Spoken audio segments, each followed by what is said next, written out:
घने जंगल के बीच बनी कच्ची सड़क पर एक पुरानी जीप धीरे धीरे आगे बढ़ रही थी। जीप से उतरकर निखिल अवस्थी ने अपना बैग संभाला और सामने खड़े जंग लगे बोर्ड को पढ़ा। वन चौकी, देवकुंड रिजर्व क्षेत्र। बोर्ड आधा टूटा हुआ था और उस पर जंग लगी हुई थी। निखिल ने गहरी सांस ली। तो यही है मेरी नई पोस्टिंग। वो वन विभाग में नया रिकॉर्ड अधिकारी था। उसका काम जंगल से जुड़े दस्तावेज, शिकायतें और सरकारी रिकॉर्ड संभालना था। जीप वाला जल्दी से सामान नीचे रखकर बोला, साहब मैं चलता हूं। अरे इतनी जल्दी क्या है, चाय तो पी लो। ड्राइवर ने घबराकर जंगल की तरफ देखा। सूरज ढलने से पहले यहां से निकल जाना ही अच्छा होता है। इतना कहकर वो बिना पीछे देखे जीप लेकर चला गया। निखिल कुछ पल उसे जाता देखता रहा। अजीब आदमी है।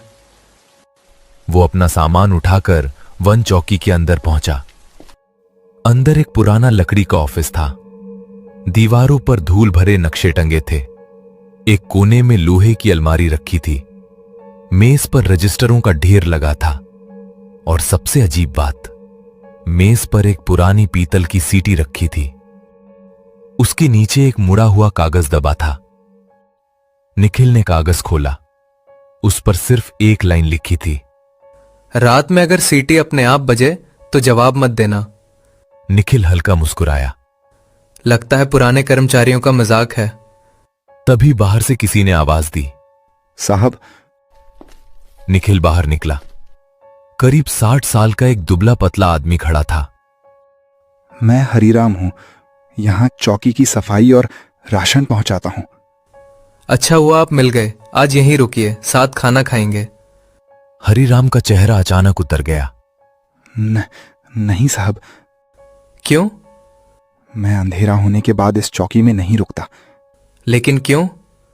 हरिराम कुछ पल चुप रहा, फिर बोला, जो लोग वजह जानने की कोशिश करते हैं वो अगली सुबह पहले जैसे नहीं रहते। इतना कहकर उसने राशन रखा और तेजी से जंगल की पगडंडी पड़कर चला गया।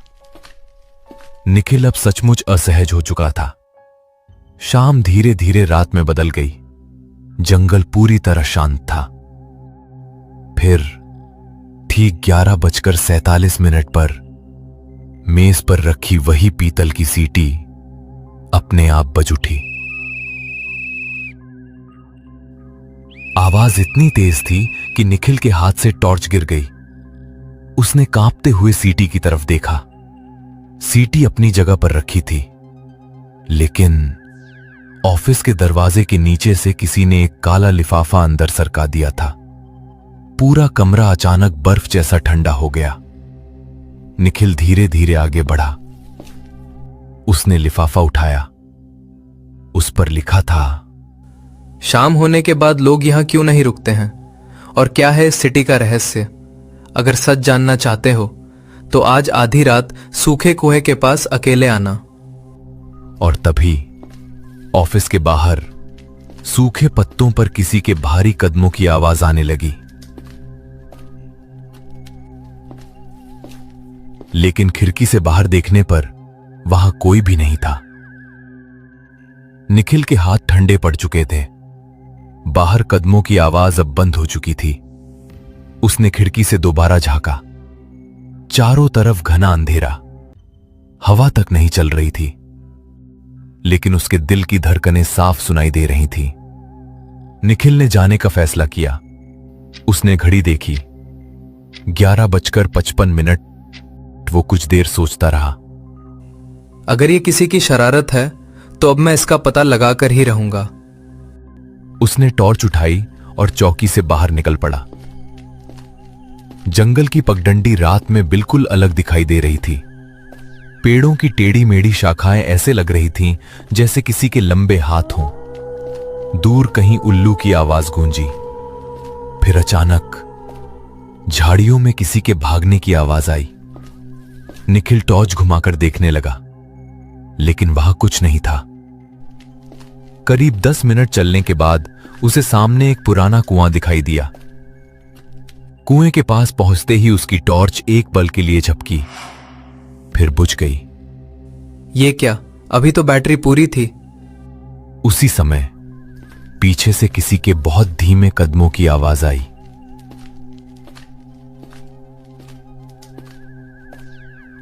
निखिल ने झटके से पीछे देखा। कोई नहीं, लेकिन जमीन पर किसी के पैरों के निशान बने हुए थे। अजीब बात यह थी, वे निशान कुएं की तरफ आ रहे थे, लेकिन वापस जाने के नहीं थे। निखिल का गला सूख गया। तभी कुएं के अंदर से बहुत धीमी आवाज आई, रिकॉर्ड वापस कर दो। निखिल के रोंगटे खड़े हो गए। कौन है? कोई जवाब नहीं। फिर वही आवाज, इस बार और साफ, रिकॉर्ड वापस कर दो। इतने में कुएं के अंदर से एक पुरानी भीगी